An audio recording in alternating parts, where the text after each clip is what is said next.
Assalamualaikum warahmatullahi wabarakatuh. Alhamdulillah, salatu wassalamu ala rasulillah, amma ba'du. Yang saya hormati Ibu Kepala SD Negeri 84 Palembang beserta seluruh Dewan Guru yang sempat hadir pada hari ini. Semoga selalu dimuliakan oleh Allah Subhanahu wa taala. Puji syukur kita panjatkan kehadirat Allah Subhanahu wa taala yang mana pada hari ini kita masih diberi kesempatan, kesehatan, kekuatan untuk dapat hadir berkumpul bersama dalam rangka diseminasi sosialisasi guru penggerak, calon guru penggerak. Kemudian salat dan salam, semoga salat tercurah kepada baginda kita Nabi Allah Muhammad Sallallahu Alaihi Wasallam. Semoga kita yang hadir pada hari ini adalah orang-orang yang kelak akan mendapat syafaat beliau di media bil akhir. Allahumma amin.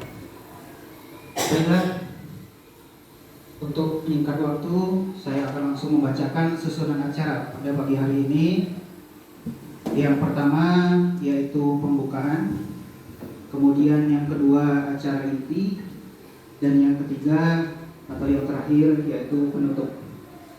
Marilah acara ini kita buka bersama dengan membaca Ummul Kitab Lillahi wa lisyahwati Rasulillah sallallahu alaihi wasallam al-hadiniyah wa al-huliniyatin suriyah Ibarakatihumul Quran al-Fatihah.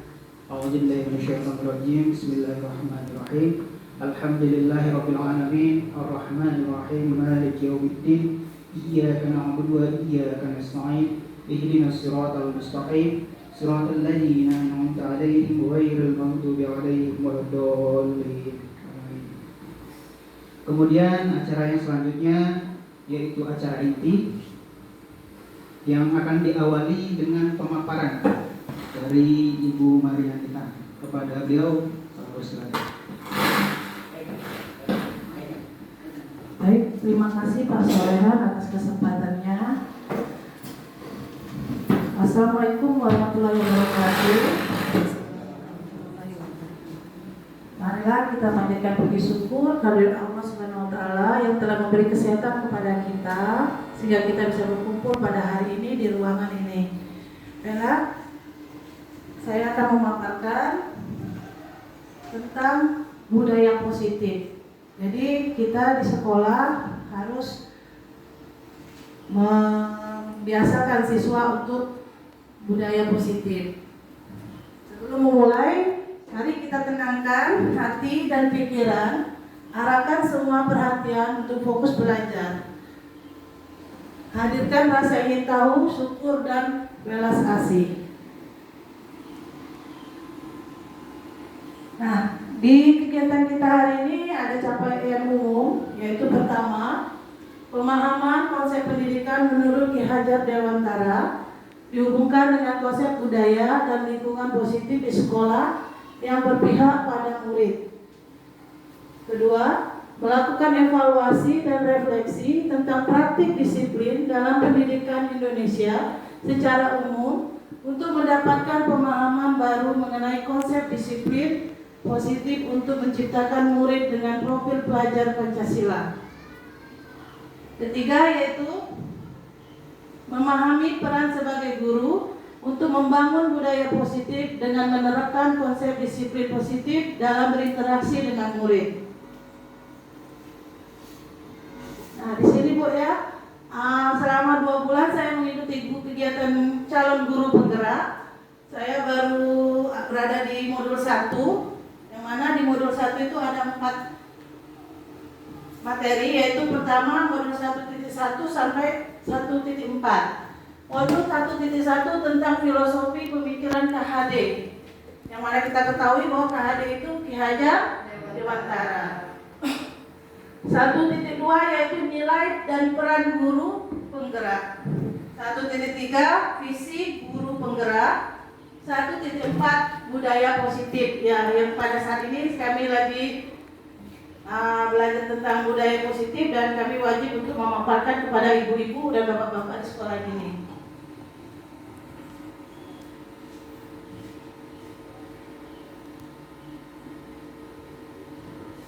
Nah, dari 4 kegiatan tadi, dari 1.1 sampai 1.4, itu tujuannya untuk menciptakan profil pelajar Pancasila.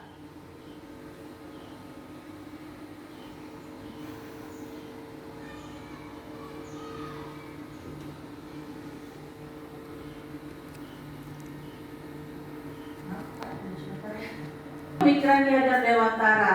Pendidikan adalah menuntun segala kekuatan kodrat yang ada pada anak, yaitu kodrat alam dan kodrat zaman, agar mereka mencapai keselamatan dan kebahagiaan yang setinggi-tingginya. Pendidikan menghamba pada murid. Menghamba pada murid bukan berarti kita menyembah pada murid, bukan ya. Menghamba itu mementingkan untuk siswa, untuk kepentingan mereka. Ya, pendidikan haruslah berpihak pada murid sesuai dengan minat, bakat, dan kemampuan anak. Jadi siswa itu beda-beda minat dan bakat. Jadi tidak boleh dipaksakan ya. Lanjut, guru ibarat petani, sekolah ibarat lahan atau tanah, dan murid ibarat benih. Petani hanya bisa menuntun tumbuhnya benih dengan merawatnya. Jadi kita itu nggak bisa harus merubahkan siswa seperti ini. Kita hanya mengarahkan dia untuk lebih baik.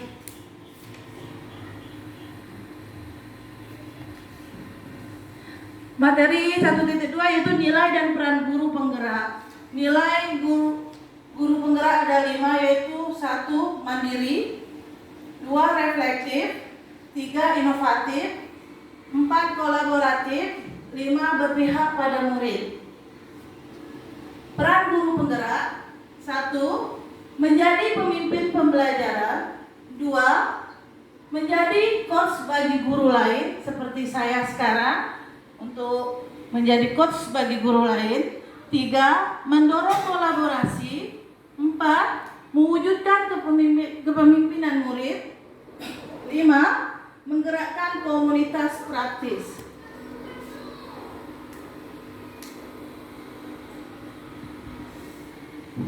Materi 1.3 yaitu visi guru penggerak.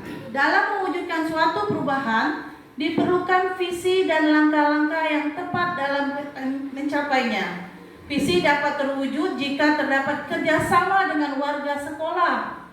Nah, seperti kita kemarin memanggil wali murid untuk bahas tentang visi, itu sudah dijalankan di sekolah kita, alhamdulillah. Oleh karena itu, dalam mewujudkan visi diperlukan langkah konkret menggunakan metode inquiry apresiatif dengan tahapan bagja.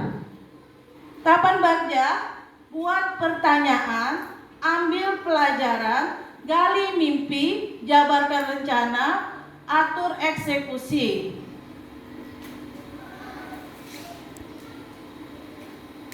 Yaitu budaya positif. Berdasarkan penerapan tahapan bagja tersebut akan muncul pembiasaan positif di sekolah yang kita kenal dengan budaya positif. Budaya positif ini akan menimbulkan rasa aman, nyaman pada murid dalam proses pembelajaran. Budaya positif juga dapat mendorong murid untuk mampu berpikir, bertindak, dan mencipta sebagai proses memerdekakan dirinya, sehingga murid lebih mandiri dan bertanggung jawab. Pak Menteri kita siapa namanya? Mas Nadiem ya, karena beliau masih muda. Nah, di sini dia mengatakan tidak ada perubahan yang membuat kita nyaman. Jika masih nyaman, artinya kita tidak berubah. Jadi kita harus memilih tidak nyaman, Bu. Jangan merasa nyaman di sekolahan. Jadi kalau bisa tidak nyaman. Kalau tidak nyaman berarti ada perubahan pada diri kita. Contoh nih, mungkin ada yang guru kelas 6 terus. Harus ada perubahan. Tahun depan ganti kelas, ya benar Ibu Aman. Ganti kelas biar ada perubahan. Jadi merasakan bagaimana ngajar kelas 1, bagaimana ngajar kelas 6. Itu bukan dari kelas saja, dari yang lain juga sama.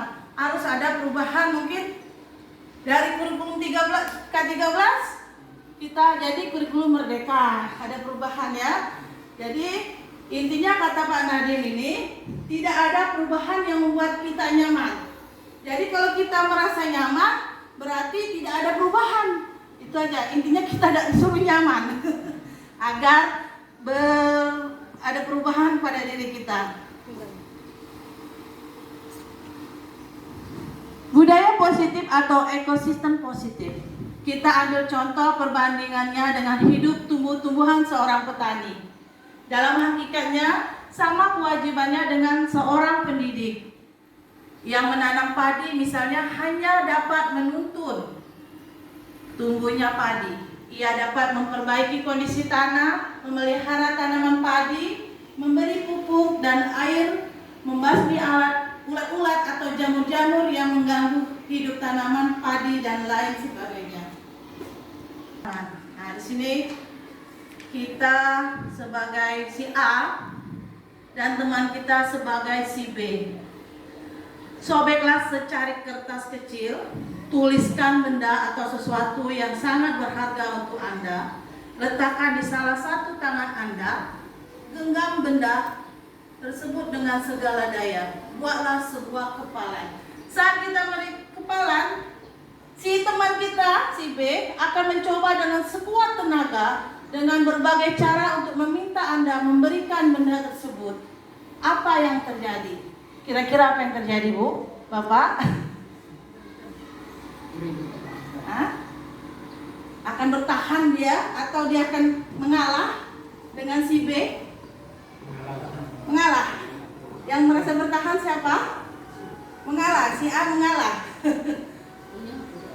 Nah, benar Bu Ahmaya, punya saya kata Bu Ahmad, tidak boleh. Siapapun mengatur, tidak saya pengendalinya. Ya Bu ya? Oke. Perubahan paradigma teori kontrol yaitu ilusi kontrol. 1. Ilusi guru mengontrol murid. 2. Ilusi bahwa kritik dan membuat orang merasa bersalah dapat membuatkan karakter. Ilusi bahwa semua penguatan positif efektif dan bermanfaat. 4. Ilusi bahwa orang dewasa memiliki hak untuk memaksa. Nah, ini dia.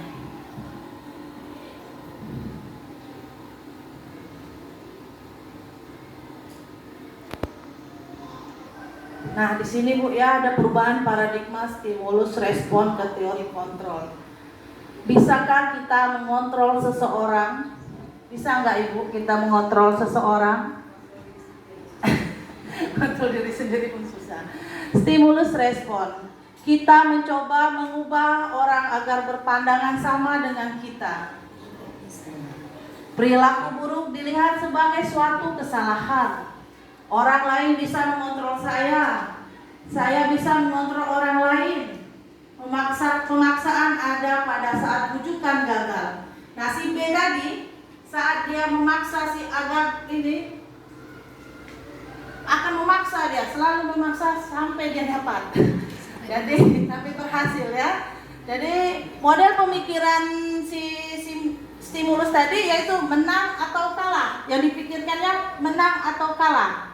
Nah, sedangkan yang teori kontrol yang si A tadi, kita berusaha memahami pandangan orang lain tentang dunia yang dipikirkannya ya. Semua perilaku memiliki tujuan, jadi sehingga dia mengerti.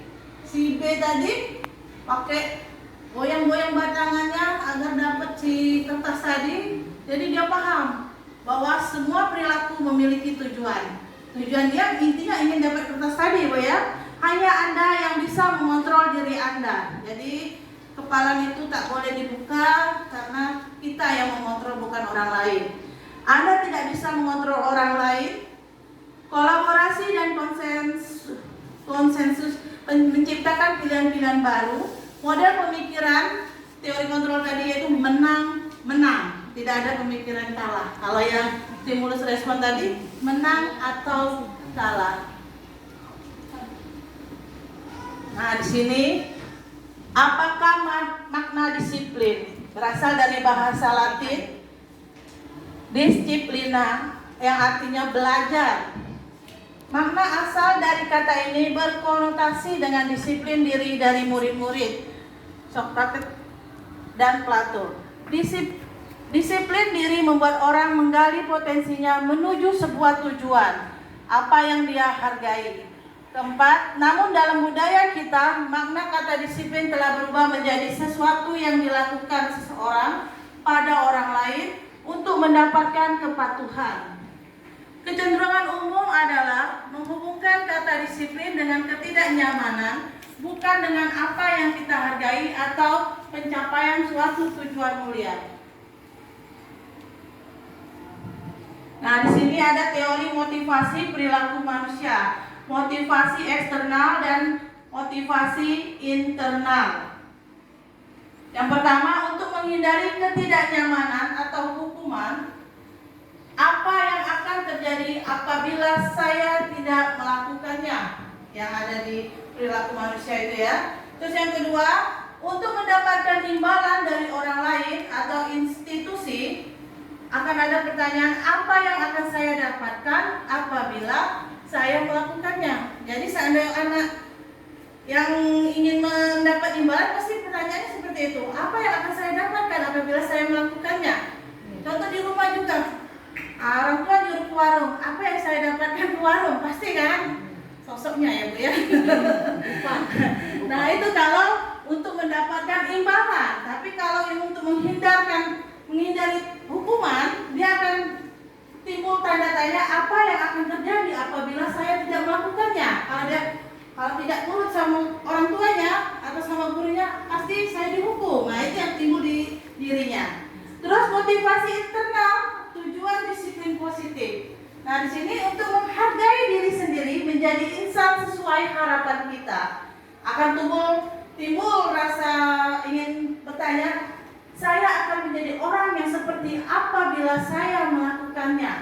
Jadi dia akan merasa saya akan menjadi anak yang patuh mungkin ya, apabila saya melakukannya. Itu bagi yang motivasi internal, tujuan disiplin positif. Jadi anak-anak itu bermacam-macam motivasinya ya. Ada yang pikiran nanti dihukum, nanti dapat imbalan, dan untuk dirinya sendiri.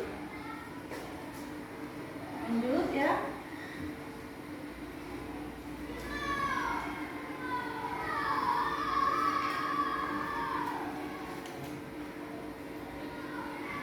Nah, di sini ada gambar Bapak Ki Hajar Dewantara. Merdeka, menurut Ki Hajar Dewantara, merdeka itu artinya tidak hanya terlepas dari perintah, akan tetapi juga cakap buat memerintah diri sendiri. Pernah lihat gambar Pak Ki Hajar Dewantara tadi? Pernah Bu ya? Nah, di sini ada peraturan kelas, keyakinan kelas, lingkungan positif, budaya positif. Apabila kita mematuhi peraturan kelas, kita akan mengadakan keyakinan kelas. Dengan mematuhi keyakinan kelas, lingkungan kelas kita akan positif. Begitu juga sekolah. Kalau kita melakukan peraturan sekolah, keyakinan sekolah, dan lingkungan positif akan timbul di lingkungan sekolah kita. Jadi siswa itu harus mematuhi peraturan kelas dan mematuhi keyakinan kelas, yang mana keyakinan kelas itu disepakati bersama guru. Jadi keyakinan kelas itu bukan dari pihak sekolah yang mengadakannya, siswa sendiri yang buat. Bu, saya mau keyakinan kelas kita tidak boleh terlambat. Oke, dicatat oleh gurunya. Gitu, Bu. Tidak boleh buat PR di sekolah, dicatat dan harus itu dilaksanakan oleh murid tadi. Itu namanya keyakinan kelas. Jadi kita harus membuat keyakinan kelas setiap kelas. Biar siswa tadi ingat, oh ini kan peraturan saya sendiri, kesepakatan bersama. Jadi dari peraturan diadakan keyakinan kelas, akan timbullah lingkungan positif di kelasnya. Mungkin selama ini sering ganggu teman, kan di keyakinan kelas kita tidak boleh mengganggu teman. Batal dia ganggu teman, seolah lingkungan positif akan timbul di kelas kita. Apabila lingkungan positif sudah positif, otomatis budayanya pun positif. Yang selama ini sering ganggu teman, enggak lagi. Atau yang sering terlambat, enggak lagi, dengan mematuhi keyakinan kelas tersebut. Keyakinan kelas, hukuman dan penghargaan. Mengapa tidak peraturan saja? Mengapa harus keyakinan kelas? Mungkin Bapak Ibu bertanya, kenapa harus keyakinan kelas yang dibuat? Kenapa tidak peraturan saja, yang mana kita sudah ada peraturan masing-masing kelas. Mengapa kita memiliki peraturan harus menggunakan helm bila mengendarai kendaraan roda 2? Mengapa kita memiliki peraturan 3M, menggunakan masker, mencuci tangan, menjaga jarak 1,5 meter? Mengapa kita memiliki peraturan harus datang tepat waktu pada saat mengikuti pelatihan? Mungkin itu akan timbul dari siswanya ya. Mengapa? Untuk mendukung motivasi intrinsik, kembali ke nilai-nilai atau keyakinan-keyakinan lebih menggerakkan seseorang dibandingkan mengikuti serangkaian peraturan-peraturan. Prosedur pembentukan keyakinan sekolah atau kelas mempersilakan warga sekolah atau murid-murid di sekolah untuk mencurah pendapat tentang peraturan yang perlu disepakati di sekolah. 2. Mencatat semua masukan-masukan para murid di papan tulis atau di kertas besar atau kertas ukuran poster, di mana semua anggota kelas bisa melihat hasil curah pendapatnya tadi. Yaitu tadi keyakinan kelas yang kita buat di kertas, kita tempel di kelas untuk mengingatkan siswa bahwa itu sudah menjadi kesepakatan bersama.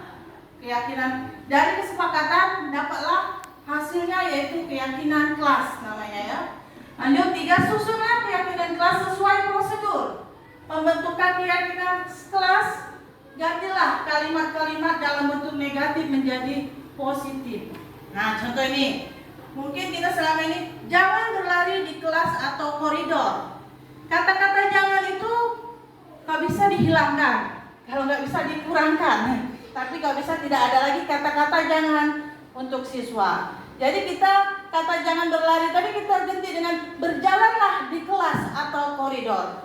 Jadi mereka merasa diminta untuk berjalanlah di kelas, bukan diperintah. Kalau kata-kata jangan itu negatif ya, jadi jangan kata-kata jangan itu jangan dipakai lagi. Jadi kita rubah. Contohnya, jangan datang terlambat sekolah. Kita ganti, berusahalah untuk datang lebih awal.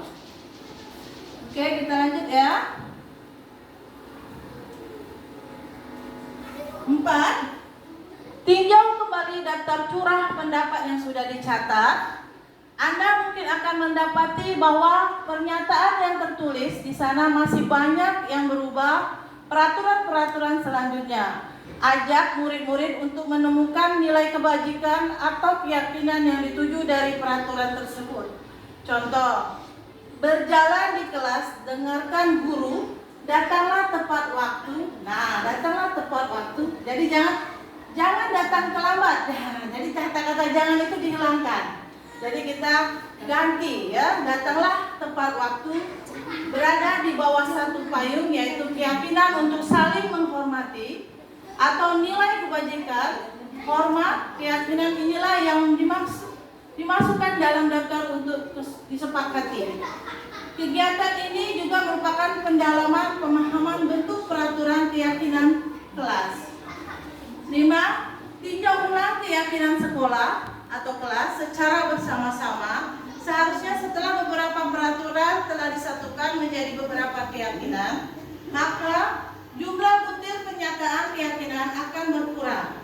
Sebaiknya keyakinan sekolah atau kelas tidak terlalu banyak, bisa sekitar antara 3 sampai 7. Jadi keyakinan kelas itu nggak perlu banyak Bapak Ibu ya, cukup 3 atau sampai 7 itu udah paling banyak.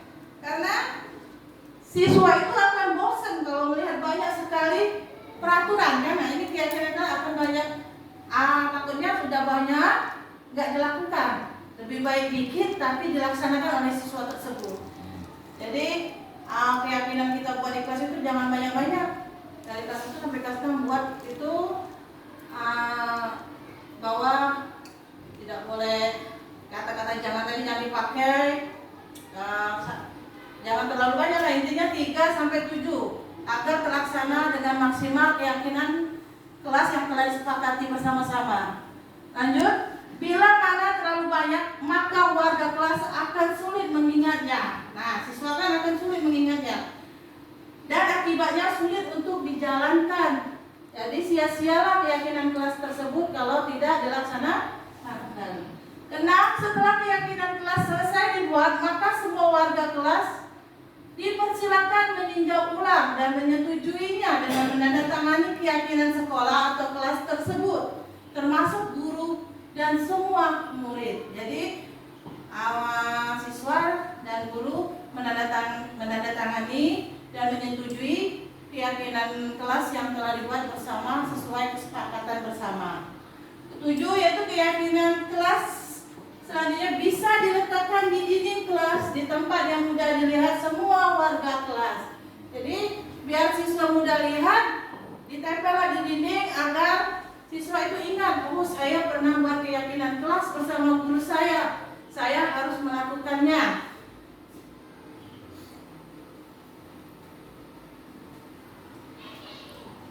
Kegiatan pendalaman keyakinan kelas ada tabel T dan tabel Y. Hormat kami meyakini bahwa sangat penting untuk menghormati semua orang dan barang milik orang lain. Bekerja, kami meyakini bahwa sangat penting untuk mengerjakan segala pekerjaan atau mengikuti kegiatan yang telah ditugaskan, diterima dan dimiliki. Kami meyakini bahwa sangat penting untuk merasa diterima pada suatu kelompok dan saling peduli satu dengan yang lain. Nah, di sini contoh peraturan. Selalu kembalikan buku ke tempatnya.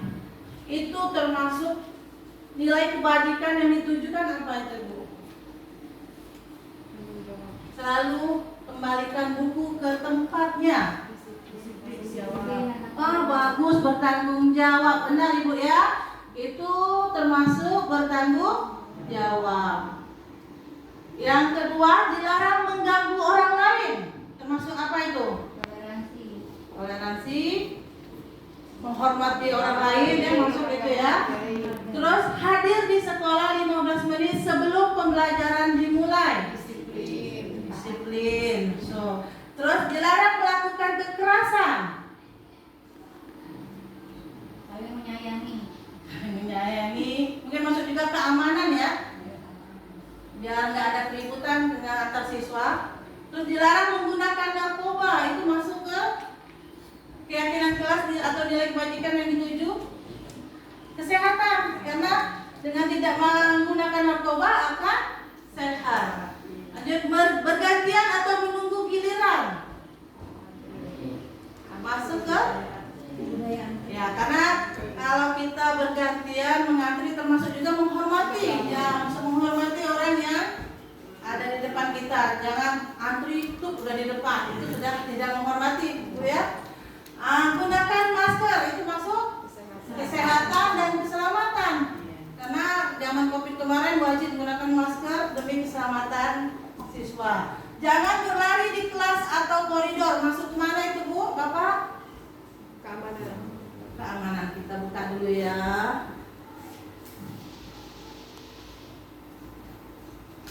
Nah, yang tadi dijawab, selalu kembalikan buku ke tempatnya. Benar, berarti tanggung jawab. Dilarang mengganggu orang lain, masuk ke menghormati orang lain dan diri sendiri. Yang ketiga, hadir di sekolah 15 menit sebelum pembelajaran dimulai. Itu masuk menghormati orang lain, berkomitmen bahwa saya harus datang ke sekolah sebelum 15 menit. Itu komitmen pada tujuan atau berkomitmen. Dilarang melakukan kekerasan. Kebajikan yang dituju yaitu keselamatan, menghormati orang lain. Karena dengan tidak melakukan kekerasan ke orang lain, dia menghormati orang tersebut dan untuk keselamatan bersama. Dilarang menggunakan narkoba, itu kebajikan yang dituju yaitu untuk kesehatan. Bergantian atau menunggu giliran. Kebajikannya yaitu menghormati orang lain. Kita menghormati orang yang ada ada di depan kita mengantri, bergantian itu mengantri kayak gitu ya. Terus kesabaran juga dinilai dari kebajikannya ya. Terus gunakan masker, masuk dengan kesehatan dan keselamatan. Jangan berlari di kelas atau koridor, itu keselamatan dan keamanan juga untuk siswa.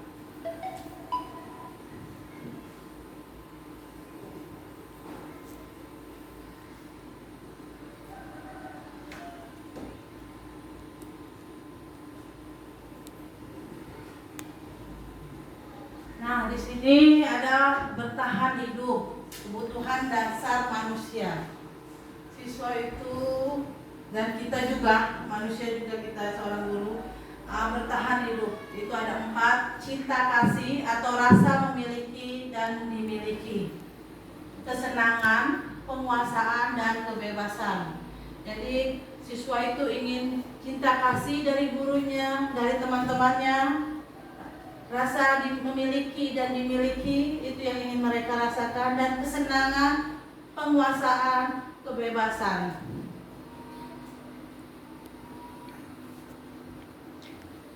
Yang cinta kasih tadi mungkin dia ingin perhatian lebih dari guru, dari teman-temannya. Ada, kita pernah dengar caper, ada anak-anak cari perhatian gurunya. Nah, berarti dia itu bukan salah, dia ingin diperhatikan lebih dari guru-gurunya dan teman-temannya. Terus kesenangan, siswa itu ingin senang. Jadi jangan, anak ini ingin ini nggak pernah ini. Kita harus memikirkan bahwa kebutuhan dasar siswa kita itu yaitu dia ingin senang. Terus penguasaan. Mungkin siswa kita ada yang mengatakan saya paling hebat, saya bisa. Itu dia merasa penguasaan itu ada di dirinya. Terus ada kebebasan. Nah, di kebebasan ini mungkin anak itu merasa ingin bebas. Contohnya jam istirahat, gembira anak-anak bebas dari belajar. Jadi itu memang siswa itu perlu kebutuhan dasar maksudnya itu ada 4, yaitu cinta kasih, kesenangan, penguasaan dan kebebasan. Kebutuhan dasar manusia. Tahun ini Doni genap usia 17 tahun. Contoh ya ini ya. Ia senang sekali ketika ayahnya mulai mengajarkan cara menyetir mobil. Setiap akhir pekan ia berlatih menyetir. Ia terlihat senang sekali berlatih sampai akhirnya ia bisa menyetir mobil dengan baik dan lancar. Ketika ibu bertanya pada Doni, apa yang membuat ia ingin bisa menyetir? Ketika jawaban Doni adalah seperti ini, kebutuhan apa yang ingin dia penuhi? Jadi maksudnya seperti ini, banyak kemungkinan jawaban dari si Doni. Nah, di sini ada contoh jawaban yang akan dijawab oleh Doni saat ditanya ibunya. Saya ingin menyetir mobil, itu seru katanya. Katanya menyetir mobil itu seru, itu masuk ke kesenangan tadi. Kan ada 4 tadi kan? Jadi kalau Doni menjawab menyetir mobil itu seru, berarti dia ingin kesenangan. Terus seandainya Doni menjawab biar bisa jalan-jalan naik mobil sama teman-temanku, berarti itu masuk cinta dan kasih sayang. Berarti dia ingin dapat kasih sayang dari teman-temannya dengan jalan-jalan dengan temannya naik mobil tersebut. Dan apabila jawab Doni, aku merasa bangga dan keren kalau bawa mobil, jangan langsung disalahin ya, tapi harus itu kita tahu bahwa dia merasa penguasaan ya. Jadi terus yang ketiga, apabila dia menjawab aku senang bisa pergi ke tempat-tempat yang aku suka, berarti dia ingin kebebasan. Dengan bisa bawa mobil dia bisa ke tempat-tempat yang dia sukai.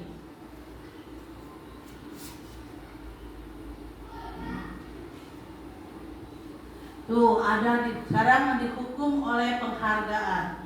Pengaruh jangka pendek dan jangka panjang. 2. Penghargaan menghukum. 3. Penghargaan mengurangi ketepatan. 4. Penghargaan tidak efektif. 5. Penghargaan merusak hubungan. Nah, kita balik ke sini. Di sini ada tindakan guru dan ada kolom hukuman atau sanksi. Jadi kita jawab sama-sama Bapak Ibu ya. Yang pertama, mencatat 100 kali kali di dalam buku kalimat saya tidak akan terlambat lagi. Karena terlambat ke sekolah itu termasuk hukuman apa sanksi? Ayo Bapak Ibu. Sanksi. Yang jawab sanksi berapa orang? 1, 2, 3, 4, 5. Oke, kita tulis ya.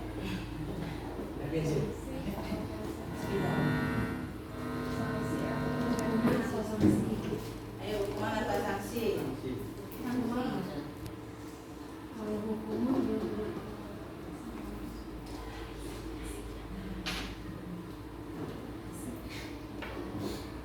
Yang nomor 1 apa tadi?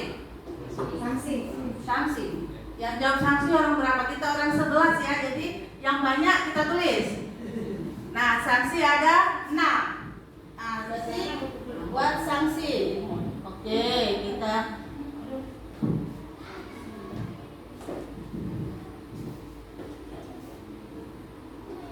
nomor 1 termasuk sanksi buat siswa apabila dia terlambat sekolah dikasih sanksi mencatat 100 kali di dalam buku kalimat saya tidak akan terlambat lagi. Yang kedua, lari mengelilingi lapangan basket 2 kali karena terlambat hadir di sekolah. Yang jawab hukuman berapa orang? Oke, hukuman.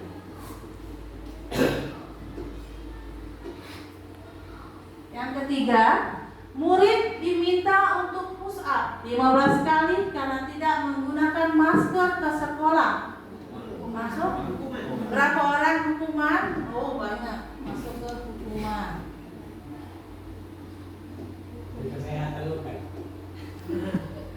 Keempat, menggantikan kertas tugas teman yang telah dicoret-coret. Yang jawab sanksi berapa orang? Oh, banyak. Oke, sanksi. Yang kelima, membersihkan tumpahan air di meja tulis karena tersenggol pada saat belajar. Sanksi. Berapa orang jawab sanksi? Banyak ya. Oke. Yang keenam, meminta murid tidak mengenakan sepatu seharian di sekolah karena tidak mengenakan sepatu hitam. Hukuman. Yang jawab hukuman berapa orang? Nah, oke. Hukuman ya.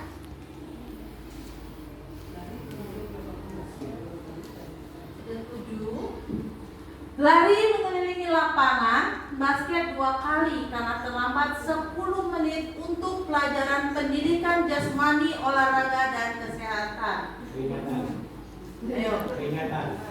Nggak sanksi atau hukuman? Hukuman. Coba tunjuk tangan orang berapa hukuman? 6 ya, 7. Hukuman. Oke, ini jawaban bapak-bapak. Mudah-mudahan benar semua bapak ibu ya. Jadi bapak ibu, oke kita buka jawabannya. Satu, kenapa salah ya? Kira-kira ada apa dengan jawaban hukuman dan sanksi? Oke, kita bahas di sini ya. Nomor 1, mencatat 100 kali di dalam buku kalimat saya tidak akan terlambat lagi. Nah, di sini dibilang hukuman karena apa, Bapak Ibu? Merasa sakit. Kalau hukuman itu akan merasa sakit fisik atau hati dengan dalam jangka waktu panjang. Mungkin dengan dia menulis tangannya pegel, dia masuk hukuman. Jadi kalau yang sanksi itu yang cepat hilang, nggak ada bekas di diri dia. Lanjut, kedua, lari mengelilingi lapangan basket 2 kali karena terlambat hadir di sekolah. Benar Bu ya jawaban Bapak Ibu? Hukuman. Oke. Udah paham Ibu ya bahwa itu termasuk hukuman. Murid diminta untuk push up 15 kali karena tidak menggunakan masker ke sekolah. Masuk hukuman, sama jawabannya ya, berarti benar hukuman. Karena dengan push up siswa akan merasa pegel, mungkin merasa capek dan teringat di hatinya, aku nggak senang dihukum bapak itu. Pasti kayak itu kan? Atau nggak suka dihukum ibu itu. Lanjut, menggantikan kertas tugas teman yang telah dicoret-coret. Masuk sanksi. Oke, benar ya, berarti Ini tadi salah, ini benar, sanksi benar. Karena menggantikan kertas tugas itu masuk sanksi karena dia telah mencoret kertas temannya dan dia dapat sanksi untuk menggantikan. Yang kelima, membersihkan tumpahan air di meja. Tulisnya karena tersenggol pada saat belajar, termasuk ke sanksi. Karena dengan cara dia membersihkannya, itu sanksi buat dia yang menumpahkan, dia yang membasah, dia kan yang membersihkannya. Dan dengan cara yang membersihkan, hatinya tidak sakit dan mungkin fisiknya pun tidak sakit. Jadi itu termasuk dengan sanksi. Murid disuruh mengenakan sepatu seharian di sekolah. Tidak menggunakan sepatu ya. Jadi itu masuk hukuman. Oke, benar. Yang terakhir, lari mengelilingi lapangan basket 2 kali karena terlambat 10 menit untuk pelajaran olahraga. Kenapa dibilang sanksi atau sanksi? Jangan jawaban kita hukuman. Kira-kira apa Bapak Ibu? Sedangkan di sini lari 2 lapangan basket masuk hukuman. Kenapa yang ini masuk sanksi? Sama-sama lari 2 lapangan. Kenapa kira-kira? Ayo kita bahas bersama. Perbedaan sanksi dan hukuman saat lari yang di soal kedua dan soal ke-7. Agak ringan itu Bu. Apa? Agak ringan. Agak ringan kenapa Pak? Agak ringan hukuman sanksi kita agak ringan. Ini sama 2 kali juga sama 2 kali masuk hukuman dan yang ini 2 kali masuk ke sanksi. Ayo siapa yang bisa?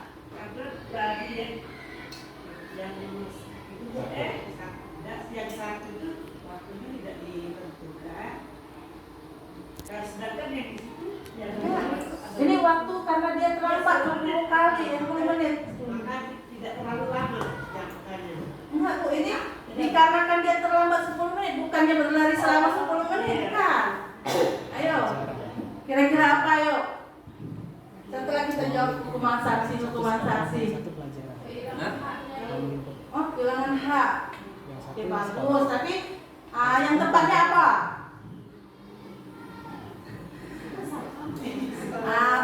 Apa? Kalau analisis sementara Bu ya, Ya, ada apa-apa. di pernyataan di atas itu, kalau yang nomor 1 kenapa? Ya. Kenapa dia hukuman? Karena dia merugikan diri dia sendiri ketika dia datang terlambat ke sekolah. Tapi ketika dia datang di jam pelajaran, ada dirinya dirugikan dan orang lain juga dirugikan. Maka dia dimaksud sanksi. Apalagi yang lebih tepat lagi, sama-sama 2 lapangan. Kenapa yang ini sanksi dan yang ini hukuman? Sepertinya Pak Solehan tahu jawaban, tapi dia diam saja. Ayo Pak Solehan, jawab Pak Solehan. Dia menurut kamu.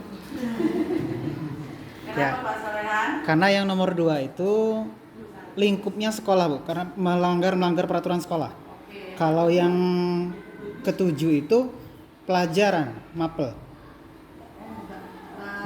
Jadi Emang benar Pak? ya artinya anak tersebut sebenarnya sudah ada di sekolah. Bagus, tapi belum tepat ya. Oke, saya jelaskan Bapak Ibu ya. Kenapa yang kedua dibilang hukuman, kenapa yang 7 dibilang sanksi? Coba kita lihat. Lari mengelilingi lapangan basket 2 kali karena terlambat hadir di sekolah. Berarti siswa itu hadir ke sekolah menggunakan baju merah putih dan disuruh berlari. Sedangkan yang terakhir, lari mengelilingi lapangan basket 2 kali karena terlambat 10 menit untuk pelajaran olahraga. Jadi olahraga itu, lari itu udah masuk olahraga. Memang sesuai dengan pelajaran saat itu. Jadi itu tidak hukuman buat dia. Sudah masuk pelajaran. Memang bukan hukuman untuk dia. Olahraga juga, lari yang ya katanya gitu pasti. Sudah pakai baju olahraga, sudah pakai sepatu cat olahraga, jadi itu termasuk sanksi. Jadi kalau Pak Hamid ada siswa yang terlambat, nah coba lari dulu, dan itu nggak hukuman Pak, itu sanksi buat siswa tersebut. Ya, oke kita lanjut Bapak Ibu ya.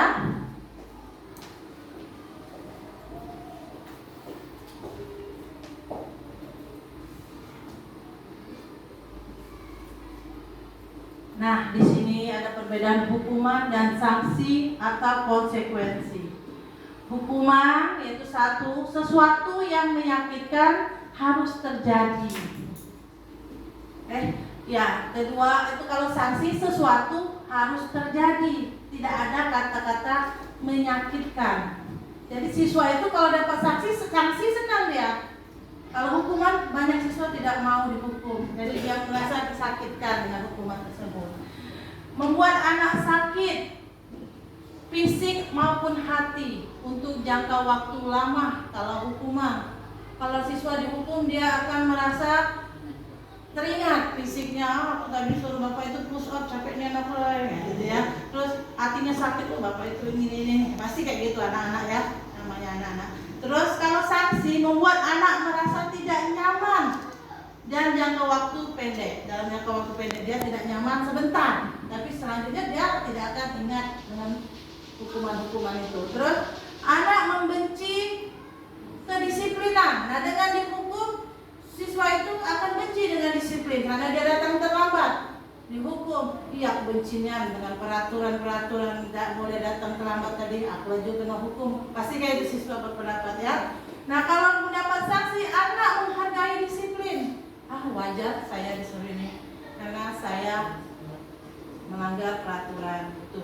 Lanjut, hukuman itu paksaan. Dia akan merasa terpaksa untuk melakukan hukuman tersebut. Dan kalau sanksi itu stimulus atau tanggapan saja. Terus mendorong anak menyakiti diri sendiri. Dan kalau sanksi mendorong anak agar mudah menyesuaikan dirinya agar tidak melakukannya lagi. Terus hukuman konsep diri yang buruk. Kalau sanksi konsep diri yang baik. Jadi kita hindari dengan hukuman, kita hanya memberi sanksi kepada siswa tersebut. Lanjut, kalau hukuman anak belajar untuk menyembunyikan kesalahan. Nah, dengan ada hukuman dia pasti menyembunyikan kesalahan. Apa yang dilakukannya kesalahannya tidak mengaku, dia pasti siswa tadi takut karena takut dihukum. Jadi kalau yang dikasih sanksi anak belajar untuk mematuhi peraturan. Saya harus mematuhi peraturan karena udah hanya dapat sanksi kan. Kalau sudah dapat hukuman dia akan menyembunyikan, jangan sampai dapat hukuman.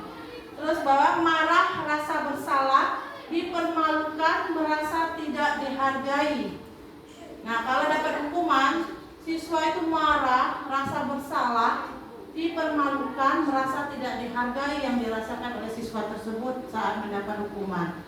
Nah, kalau sanksi, siswa merasa kehilangan hak, dibuat tidak nyaman, diasingkan untuk sementara. Contoh sudah terjadi kemarin, alhamdulillah sekolah kita sudah terjadi melakukan sanksi saja, tidak melakukan hukuman. Saya lihat ada guru tadi kemarin siswa diajak ke ruangan tamu. Jadi dia tidak merasa dimalukan depan teman-temannya, tidak dimarah di depan kelas, tidak. Jadi dia hanya dinasihati di ruangan kantor tanpa guru satupun, hanya satu guru yang menasihati. Alhamdulillah sudah dijalani sekolah kita, hanya memberikan sanksi, tidak memberi hukuman pada siswa itu, sehingga siswa itu tidak merasa marah, tidak merasa bersalah, dan tidak dipermalukan depan teman-teman dan guru-guru yang lain. Nah, di sini kita nonton video dulu Bapak Ibu ya, bentar.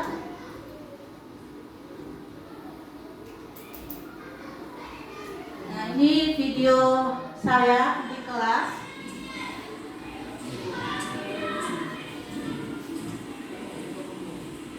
Riza?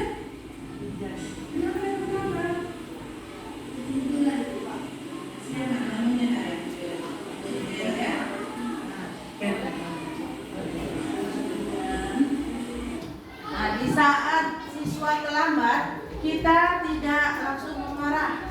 Malah kita suruh untuk masuk ruangan, kita suruh siswa tersebut untuk masuk dulu, baru kita kasih sanksi. Lanjut ya. Nah, di sini siswanya dipanggil.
Ini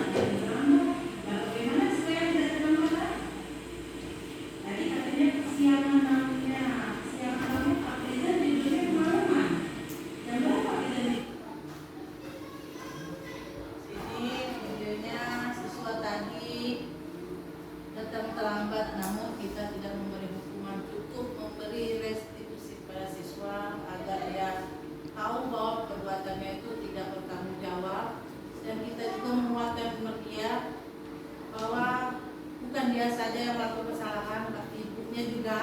Jadi dia merasa tidak merasa terkucilkan atau merasa bersalah benar dengan cara seperti itu. Dan kita menjelaskan kepada siswa keyakinan kelas yang dibuat. Jadi dia ingat, oh iya saya pernah buat keyakinan kelas tidak datang terlambat.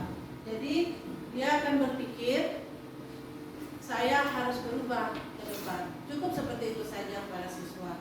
Tidak perlu itu, buat dia ingat keyakinan bersama untuk keyakinan kelas yang telah dibuat bersama-sama dengan teman-teman dan gurunya. Lanjut video kedua. Biar nggak tegang Pak yang depan.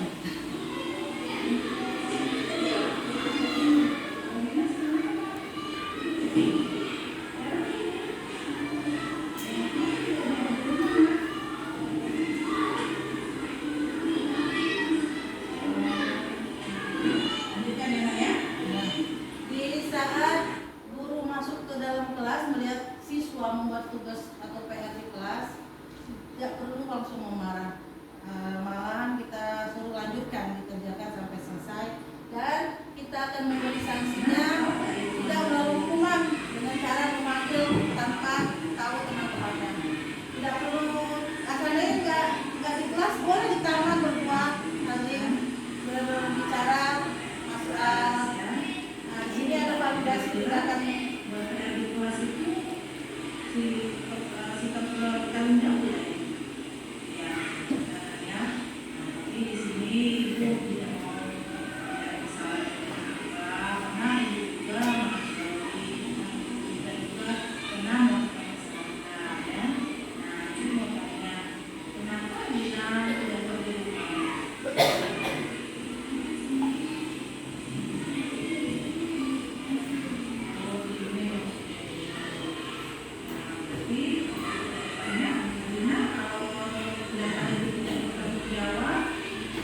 membuat keyakinan kelas sehingga dia ingat dan merasa kegiatan yang dilakukannya itu kegiatan tidak bertanggung jawab, jadi dia ingin berubah untuk mengikuti aturan kelasnya, yaitu dengan mengikuti keyakinan kelas tersebut.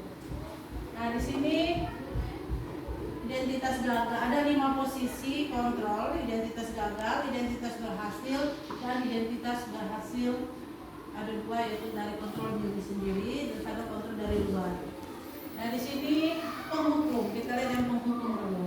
Guru berbuat, guru menghardik, menunjuk-nunjuk, menyakiti, menyindir siswa. Itu yang dibuat oleh guru pada penghukum. Guru berkata, kalau kamu tidak melaksanakannya, awas ya, rasakan.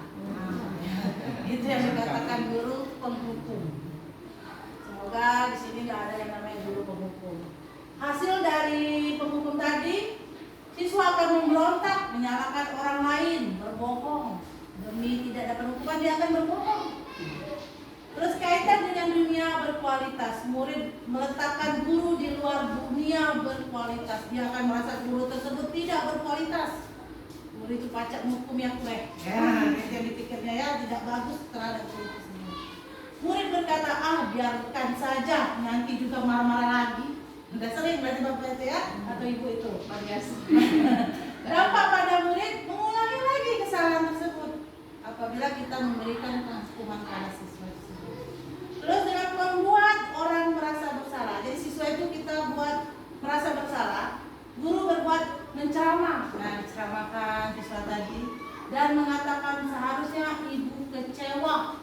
Dia pasti kan merasa bersalah. Guru aku kecewa, merasa bersalah kan? Terus guru berkata, seharusnya kamu sudah tahu, ibu lelah sekali mengatakannya, ibu stres. Jadi guru stres, ya, dia merasa guru saya stres gara-gara saya.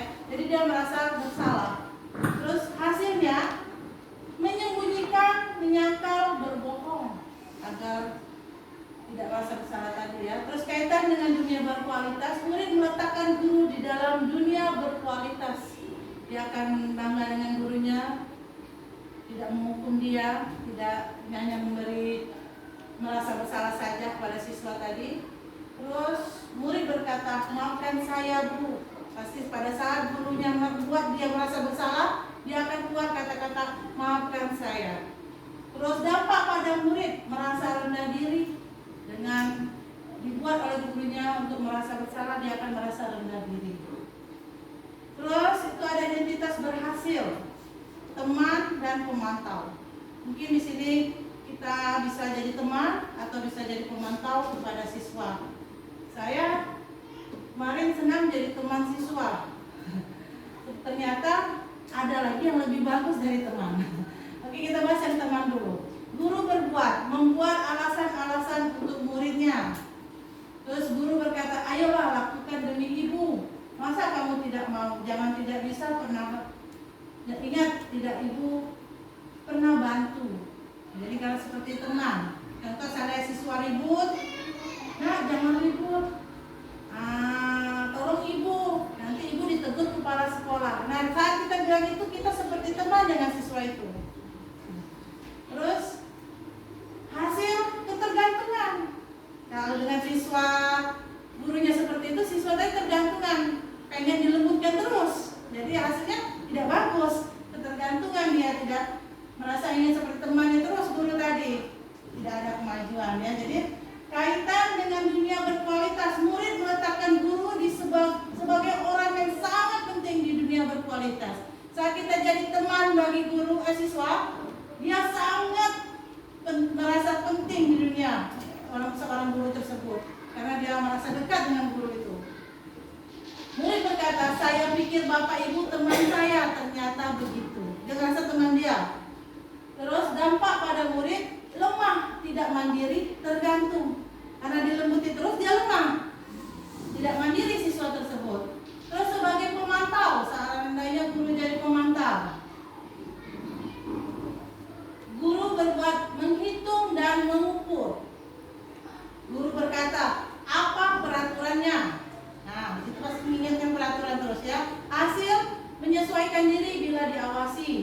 Kaitan dengan dunia berkualitas, murid meletakkan guru peraturan dan hukum di dunia berkualitas. Murid berkata, berapa banyak bintang yang saya harus peroleh, berapa halaman yang harus saya tulis.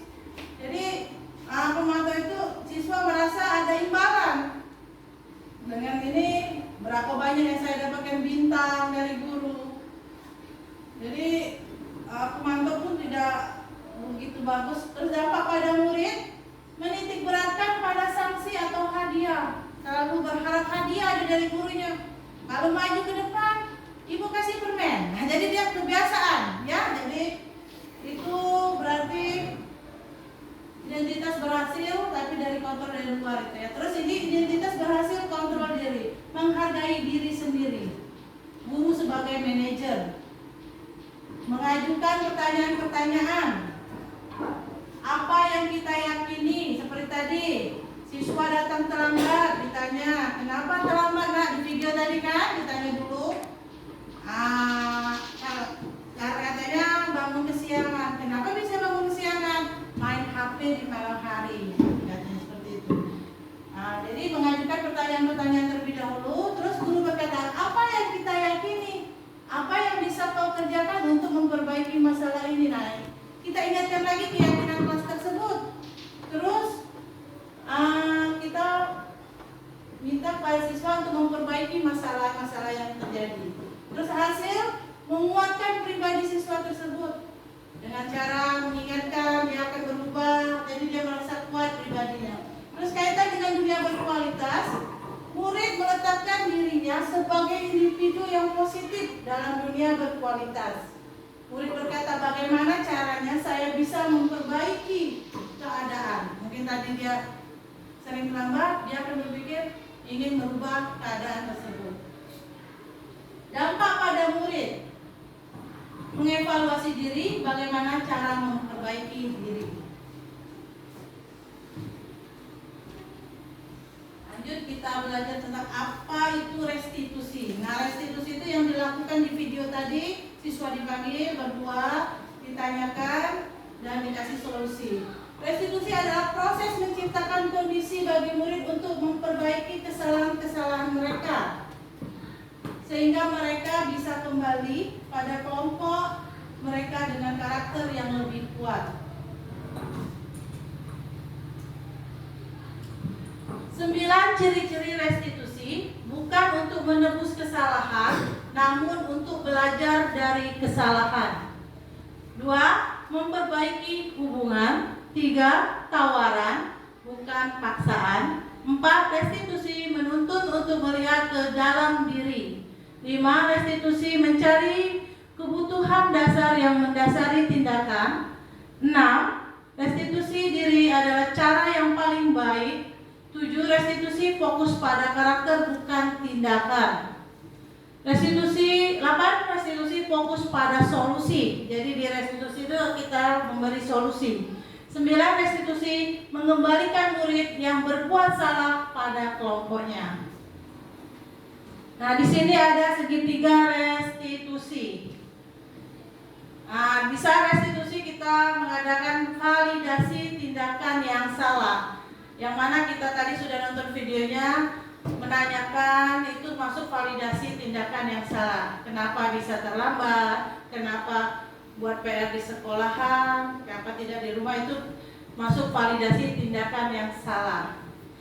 Yaitu kamu tentu punya alasan mengapa melakukan itu. Nah, itu termasuk dari bagian validasi tindakan yang salah. Dan adakah cara yang lebih efektif untuk mendapatkan apa yang kamu butuhkan? Terus yang selanjutnya, sesudah validasi tindakan yang salah, melakukan menstabilkan identitas. Siswa tadi sudah merasa salah, kita menstabilkan identitasnya. Seperti setiap orang pasti pernah melakukan kesalahan, nak. Jadi jangan merasa bersalah. Jadi bukan merasa bersalah. Jadi jangan merasa tertekan dia karena kesalahannya. Jadi kita jelaskan, kamu bukan satu-satunya yang pernah melakukan ini. Ibu pun pernah melakukan ini. Jadi untuk ke depan kita bersama-sama untuk tidak mengulangkannya lagi. Terus kita selanjutnya menanyakan keyakinan. Terakhirnya menanyakan keyakinan yang telah kita buat tadi. yang kita buat bersama di kelas. Dan ditanya masih ingat gak isi keyakinan tersebut. Kalau sudah disebutkan kita tanya apakah kita sudah melakukan keyakinan tersebut. Saya dia bilang belum. Nah, kita harus melakukannya mulai kapan, ditanya sama siswanya untuk berubah. Jadi nilai-nilai apa yang telah kita sepakati itu harus diingatkan kembali ke siswa pada saat melakukan kesalahan. Kamu ingin menjadi orang yang seperti apa? Ditanya juga kepada siswa. Pasti dia jawab, saya ingin seperti teman-teman yang lain mengikuti keyakinan kelas kita yang telah kita sepakati bersama-sama.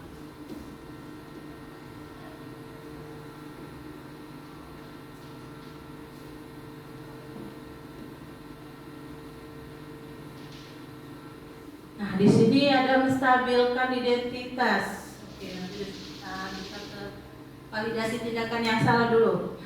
Membantu siswa mengenali basic atau kebutuhan yang ingin dipenuhi ketika melakukan kesalahan itu. Pada dasarnya, setiap tindakan manusia tujuannya adalah memenuhi apakah itu power, freedom, love, and belonging, fun, atau survival. Guru berkata, satu, kamu bisa saja kan melakukan hal yang lebih buruk, tapi kamu tidak melakukannya. Kedua, kamu pasti punya alasan mengapa melakukannya. Apa yang penting bagi kamu?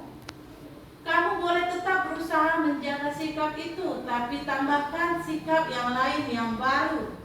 Maka kamu belajar cara lain untuk mendapat yang kamu butuhkan tanpa harus memukul. Seandainya memukul siswa ya, memukul temannya. Apakah kamu bisa melakukan dengan lebih baik besok lagi? Nah, itu contoh-contoh pertanyaannya. Terus menstabilkan identitas untuk membuat anak yang merasa gagal karena berbuat salah menjadi positif terhadap dirinya. Guru berkata, berbuat salah itu hal yang manusiawi. Tidak ada manusia yang sempurna. Bapak, ibu juga, atau saya ibu ya, ibu juga buat salah, pernah buat salah ya. Kita pasti bisa menyelesaikan permasalahan ini. Ibu tidak tertarik untuk mencari tahu siapa yang benar, siapa yang salah. Jadi di situ siswa tuh dibuat tidak merasa dia bersalah. Jadi kita tidak nyari yang salah. Jadi kita hanya mencari solusi di situ. Bapak Ibu lebih tertarik untuk menyelesaikan masalah, bukan mencari masalah tadi kan? Terus mencari siapa benar atau salah. Kalau kamu menyalahkan dirimu sendiri terus-menerus, apakah kamu bersikap baik pada dirimu? Nah, di situ terlontarlah pertanyaan seperti itu pada saat menstabilkan identitas. Lanjut. Nah, terakhir dari segitiga restitusi itu menanyakan keyakinan tadi, mengingatkan kembali keyakinan kelas yang kita buat tadi. Guru berkata, apa nilai yang kita percaya di kelas kita, apa yang kita percaya di kelas. Nah ya, jadi guru tadi apa nilai yang kita percaya di kelas kita tanyakan lagi. Nilai-nilai universal apa yang telah kita sepakati. Kelas yang ideal itu seperti apa sih? Itu contoh-contoh pertanyaannya Bapak Ibu ya. Kamu ingin jadi anak seperti apa? Ditanya siswanya. Terus apa yang kamu rasakan ketika kamu melakukan itu? Kamu menjadi orang yang seperti apa? Itu contoh-contohnya. Dan terakhir tanya jawab.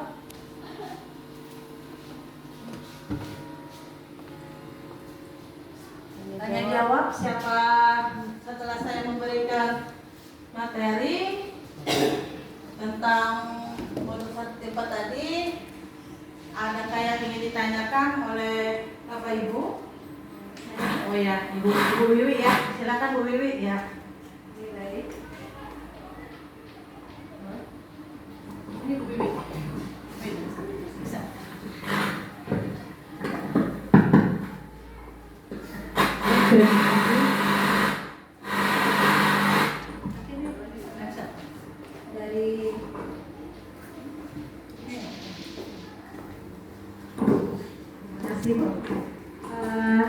Dari penjelasan Ibu tadi ada satu yang belum mengerti. Mengapa harus dibuat keyakinan sekolah sedangkan sudah ada peraturan sekolah? perbedaan dari kedua pernyataan tersebut? Langsung jawab atau gimana Pak? Saya langsung jawab. Ya baik Ibu, terima kasih Bu Wiwi, pertanyaannya sangat bagus ke inti materi kita ya, bahwa peraturan sekolah dengan keyakinan kelas itu berbeda. Memang kita ada peraturan sekolah siswa harus pakai baju merah putih pada hari ini banyak yang lainnya. Tapi keyakinan kelas itu bedanya tidak banyak. Kalau peraturan sekolah pasti banyak. Nah kalau keyakinan kelas itu tidak boleh lebih dari 7 agar dia merasa senang dan mudah diingat oleh siswa, dan itu sudah kesepakatan bersama. Jadi keyakinan kelas itu kesepakatan antar guru dan seluruh siswa di kelas itu. Jadi kalau sudah ada kesepakatan, siswa harus mematuhinya. Jadi beda keyakinan dan peraturan itu tadi. Kalau peraturan itu diberi peraturan, kalau keyakinan dibuat bersama siswa tersebut dan harus dilaksanakan di kelasnya. Itu saja dulu ya. Satu lagi, keyakinan itu termasuk hasil dari kesepakatan ya. Jadi kesepakatan kelas sama keyakinan kelas itu beda. Kesepakatan kelas itu membuat aturan sepakat, keyakinan kelas itu hasil dari kesepakatannya. Jadi karena terkait dengan kata-kata kesepakatan kelas dan keyakinan kelas, apa bedanya juga. Nah jadi keyakinan kelas itu hasil dari kesepakatan kelas antar siswa dan gurunya. Baik, ada lagi yang ingin bertanya? Ya, Ibu Ika ingin bertanya tentang video atau gimana? Tidak ingin bertanya.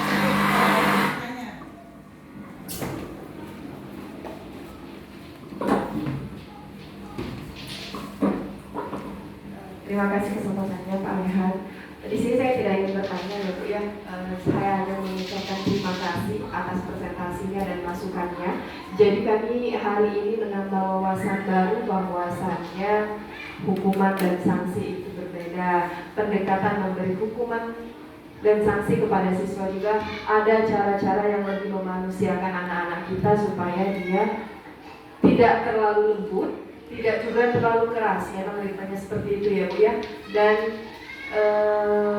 terima kasih juga penjelasannya tentang peraturan kelas dan keyakinan kelas, karena selama ini yang kami jalankan di kelas memang peraturan beserta sanksinya. Ternyata di lapangan berbeda sama keyakinan kelas untuk menumbuhkan kesadaran di dalam diri anak-anak itu.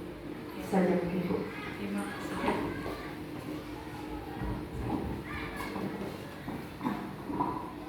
Baik, terima kasih Bu Ika atas masukan atau pendapat dari Bu Ika. Nah di situ saya jelaskan lagi juga.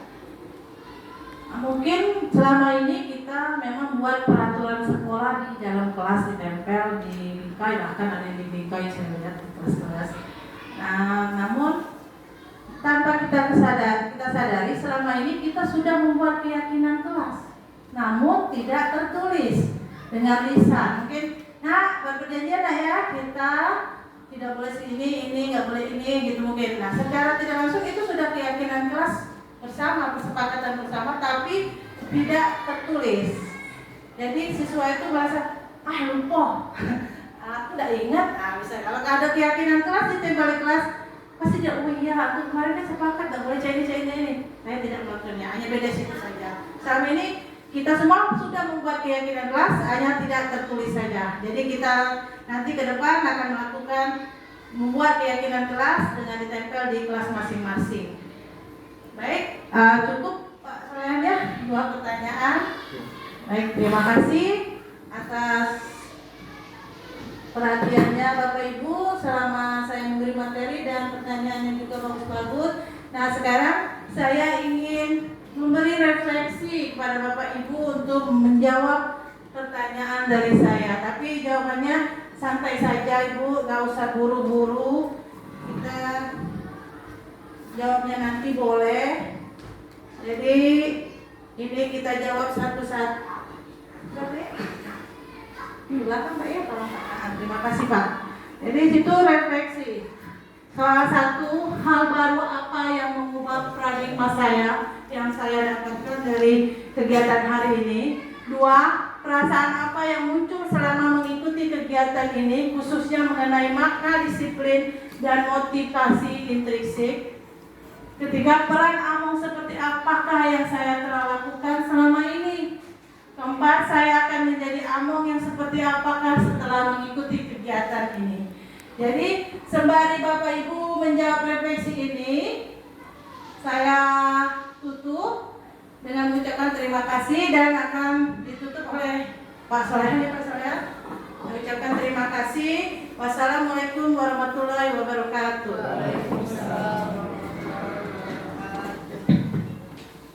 Baik, terima kasih kami ucapkan kepada Ibu Marianita atas pemaparan dan serta jawabnya. Kemudian kita masuk ke acara yang terakhir, yakni penutup. Marilah kita tutup dengan membaca doa penutup majelis.